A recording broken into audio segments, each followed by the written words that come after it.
Hello everyone, welcome to KB academy study point. आज हम discuss करने वाले हैं यूजीसी नेट फर्स्ट पेपर के लिए हायर एजुकेशन से रिलेटेड कुछ क्वेश्चन। आज हम जो रिपीटेड क्वेश्चन जहां से पूछे जाते हैं और जो आगे हम एक्सेप्ट कर सकते हैं आने वाले यूजीसी नेट एग्ज़ाम में, जैसे यूजीसी के बारे में क्वेश्चन पूछा जाता है कि यूजीसी क्या है, और प्राइवेट यूनिवर्सिटी से क्वेश्चन पूछे जाते हैं कि कितनी प्राइवेट यूनिवर्सिटी है, किस एक्ट के थ्रू इन्हें बनाया गया है, और डीम्ड यूनिवर्सिटी, सेंट्रल यूनिवर्सिटी और स्टेट यूनिवर्सिटी, इन सभी को आज हम डिस्कस करेंगे। जहां से एग्जाम में क्वेश्चन हमारे बन सकते हैं। रूसा जो कि राष्ट्रीय उच्चतर शिक्षा अभियान है और किस तरह ये रेगुलेट करता है, सेंट्रल गवर्नमेंट की तरफ से इसे बनाया गया था 2013 में। इनसे जिस तरह के क्वेश्चन बन सकते हैं इन सभी को आज हम डिस्कस करेंगे।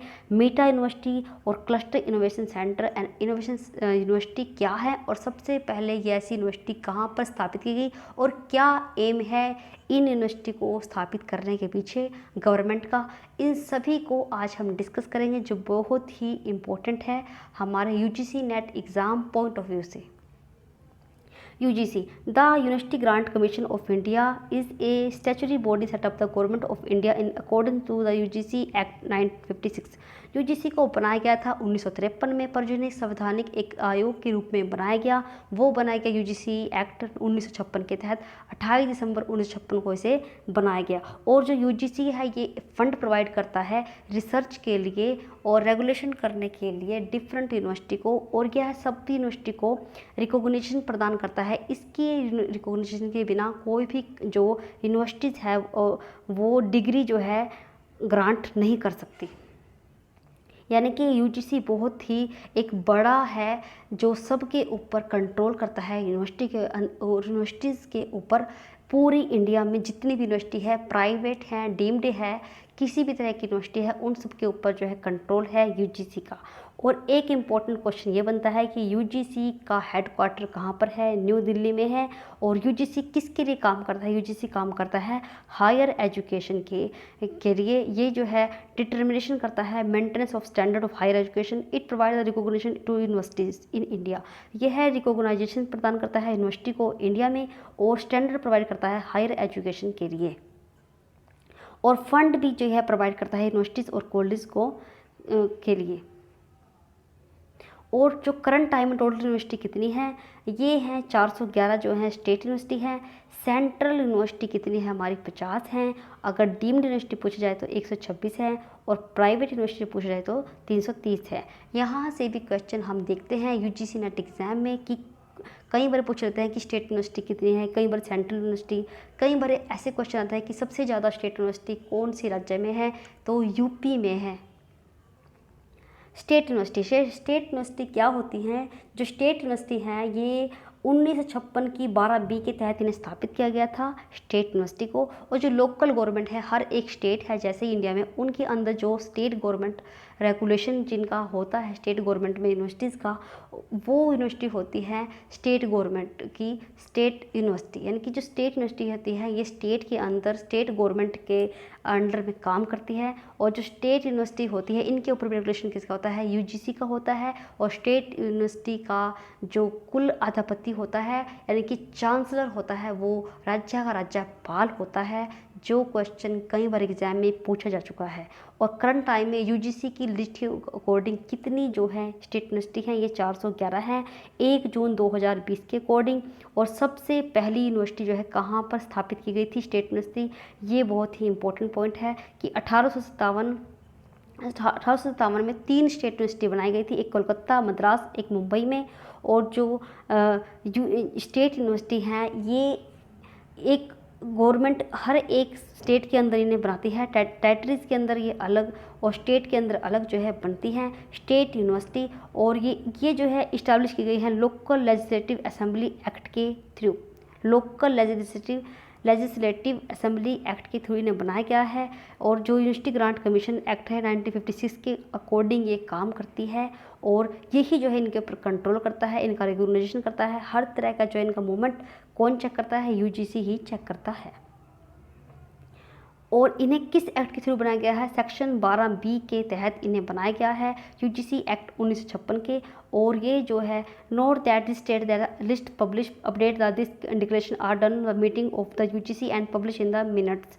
ये एक पत्र हर साल जब पब्लिश करता है, डिक्लेरेशन करता है यूजीसी, और जो लेटेस्ट इन्होंने लिस्ट निकाली है यूजीसी की, इसके अकॉर्डिंग 1 फरवरी 2020 को जो 242 यूनिवर्सिटी हैं स्टेट की, उन्हें जो है रिसीव हो रहा है सेंट्रल यूजीसी असिस्टेंट, यानी कि सेंट्रल गवर्नमेंट की तरफ से कुछ जो है फंड जो है असिस्टेंस के रूप में मिल रहा है। कितनी यूनिवर्सिटी को? 242 यूनिवर्सिटी को, यानी कि 411 में से 242 यूनिवर्सिटी को जो असिस्टेंट जो है मिल रहा है वो सेंट्रल गवर्नमेंट की तरफ से मिल रहा है। सेंट्रल यूनिवर्सिटी क्या होती हैं? जो सेंट्रल यूनिवर्सिटी हैं ये क्या होती है? इनकी सेंट्रल गवर्नमेंट के द्वारा बनाई गई जो यूनिवर्सिटी होती है वो सेंट्रल यूनिवर्सिटी होती हैं। Union university are establish by the act of parliament and under the purview department of higher education of union human resource development ministry, यानी कि जो हमारे एचआरडी मिनिस्ट्री है इनके तहत इन्हें बनाया जाता है जो सेंट्रल यूनिवर्सिटी है। और सेंट्रल यूनिवर्सिटी एक्ट 2009 के, बहुत ही इंपॉर्टेंट पॉइंट है कि सेंट्रल यूनिवर्सिटी एक्ट 2009 के अकॉर्डिंग इन्हें बनाया जाता है, और विच regulate the purpose the power governance it and establish the 12 new university the list of central university. जो 12 न्यू यूनिवर्सिटी जो है अब रिसेंटली बनाई गई हैं, और 1 नवंबर 2019 के अकॉर्डिंग जो 50 कितनी है सेंट्रल यूनिवर्सिटी, इंडिया के अंदर 50 सेंट्रल यूनिवर्सिटी हैं 1 नवंबर 2019 की रिपोर्ट के अकॉर्डिंग, और 12 जो है न्यू यूनिवर्सिटी जो है बनाई गई हैं। और जो सेंट्रल यूनिवर्सिटी हैं इनके ऊपर जो इन्हें फंड प्रदान करती है वो जो है इंडिया की सेंट्रल गवर्नमेंट की तरफ से प्रोवाइड किया जाता है। डीम्ड यूनिवर्सिटी, डीम्ड यूनिवर्सिटी क्या होती हैं? डीम्ड यूनिवर्सिटी होती है जिनका जो है काम अच्छा होता है और उनके काम को देखकर उन्हें जो है एक अथॉरिटी दे दी जाती है, कुछ उन्हें अपने अधिकार दे दिए जाते हैं, वो होती हैं डीम्ड यूनिवर्सिटी। डीम्ड यूनिवर्सिटी, और ये हायर एजुकेशन को के क्षेत्र में जो बहुत अच्छे काम करती हैं उन यूनिवर्सिटी को यह अधिकार दिया जाता है डीम्ड यूनिवर्सिटी का।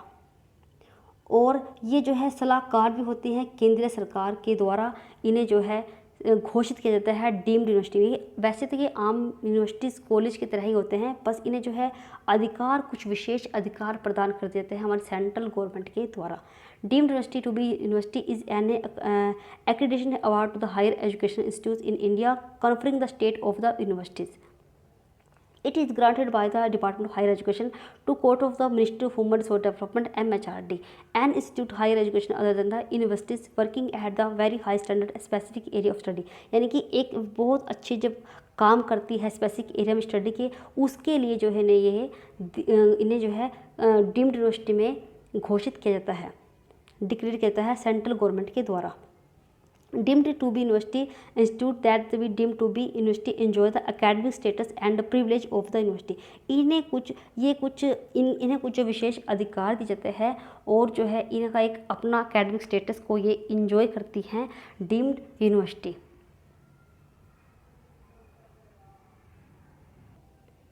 जो डीम्ड यूनिवर्सिटी होते हैं इन्हें कुछ विशेष अधिकार मिलते हैं हायर एजुकेशन में, जैसे इनके कुछ अपने विशेष जो इंस्टीट्यूट होते हैं, जैसे कि मेडिकल के और साइंस के, आर्ट के और रिसर्च के, और जैसे आयुष प्रौद्योगिकी के हैं, और जैसे योग के, संगीत के, और डिफरेंट जो है लेवल पर जैसे इंस्टीट्यूट है इनके, उनको जो है एक कुछ इन यूनिवर्सिटी को कुछ विशेष अधिकार मिलते हैं इनको रेगुलेशन करने के लिए, और कुछ जो है विशेष शोध करने के लिए सुविधाएं भी प्रदान की जाती हैं।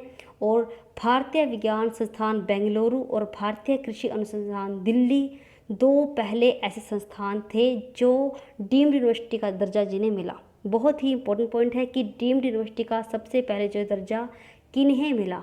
2 यूनिवर्सिटी को मिला था, एक तो बेंगलुरु की थी, एक दिल्ली की थी। दिल्ली की तो कृषि अनुसंधान संस्थान और बेंगलुरु का भारतीय विज्ञान संस्थान।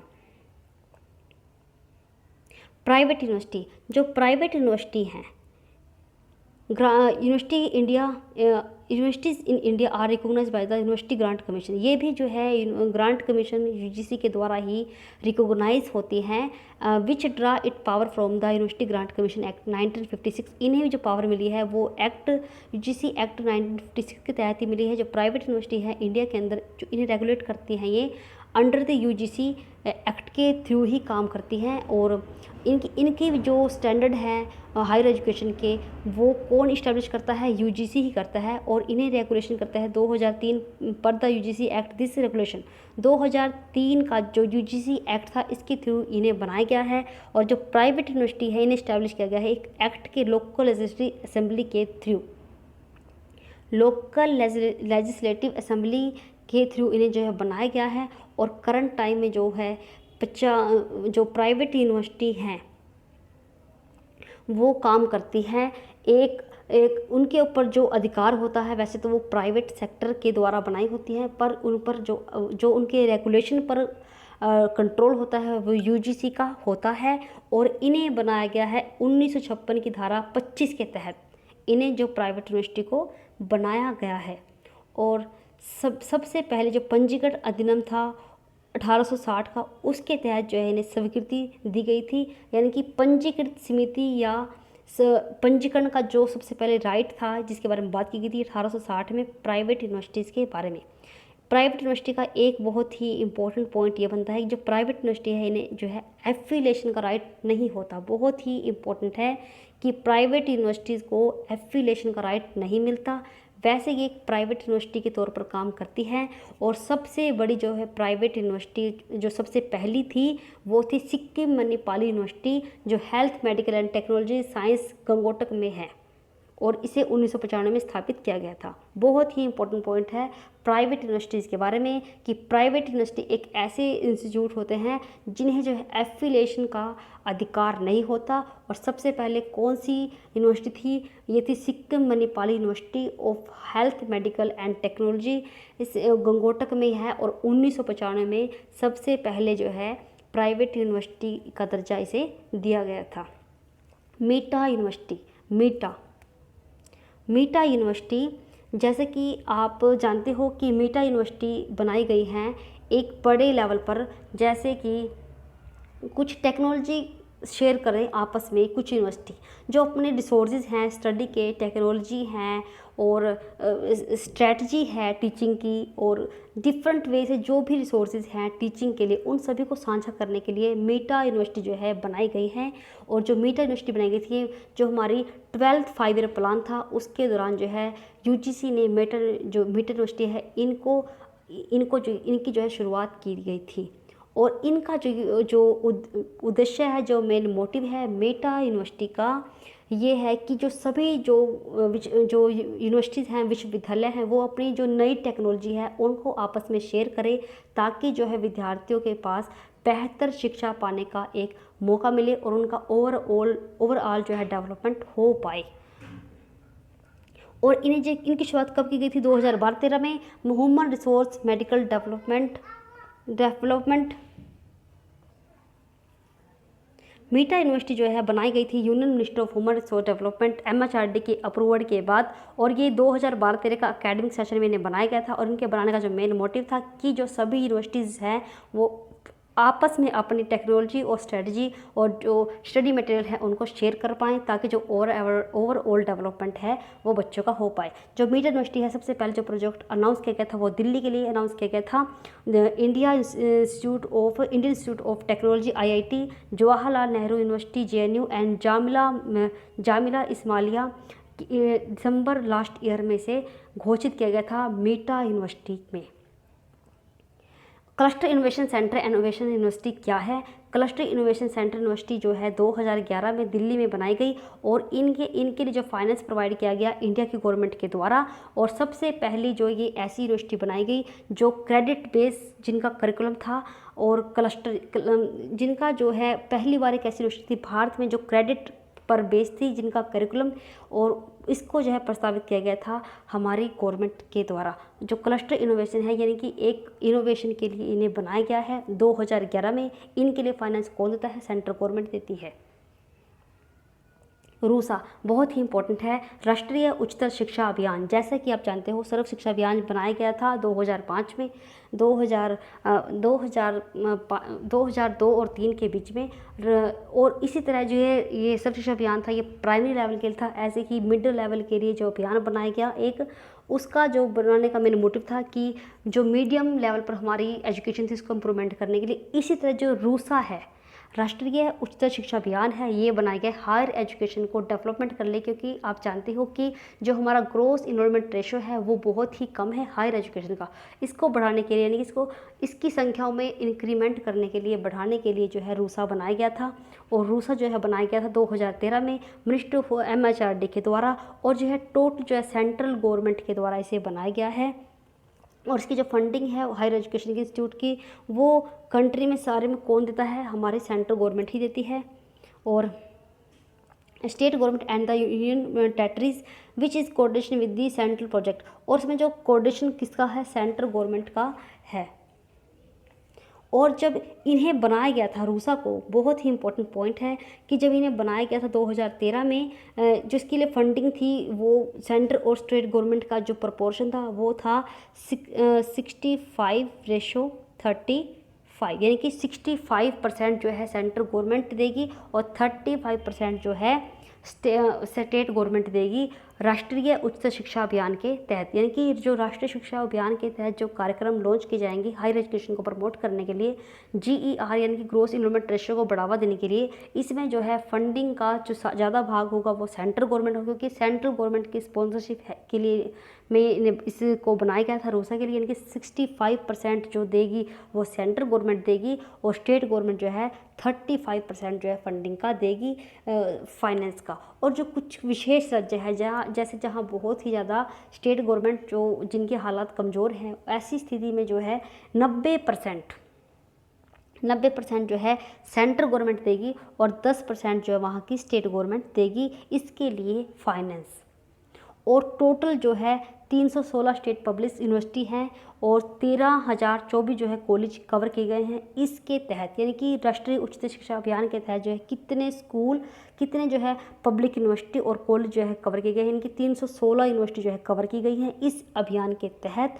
और 13,024 जो है कॉलेज जो है चुने गए हैं इस अभियान के तहत, यानी कि राष्ट्रीय उच्चतर शिक्षा अभियान के तहत। यहाँ से क्वेश्चन ये इंपॉर्टेंट बनते हैं कि राष्ट्रीय उच्चतर शिक्षा अभियान क्या है, और ये जो है हायर एजुकेशन डेवलपमेंट के लिए बनाया गया है। GER यानी कि ग्रोस इनरोलमेंट रेशो को बढ़ाने के लिए, जो ग्रोस इनरोलमेंट रेशो है उसमें 32% का बढ़ावा करने के लिए इसे बनाया गया है। और 2013 में इसे बनाया गया था HRD मिनिस्ट्री के द्वारा, और जो है सेंट्रल गवर्नमेंट के द्वारा इसे बनाया गया है। और सेंट्रल गवर्नमेंट जो इसमें ज़्यादा फाइनेंस देती है। और करंट टाइम प्रोजेक्ट की कितने टोटल स्टेट हैं, 316 स्टेट हैं, 316 स्टेट यूनिवर्सिटीज़ हैं। और जो कितने कॉलेज हैं वो 13,024 कॉलेज को कवर किया गया है इस अभियान के तहत। Thank you guys. अगर आपको हमारी वीडियो पसंद आए तो लाइक करें, शेयर करें, सब्सक्राइब करें।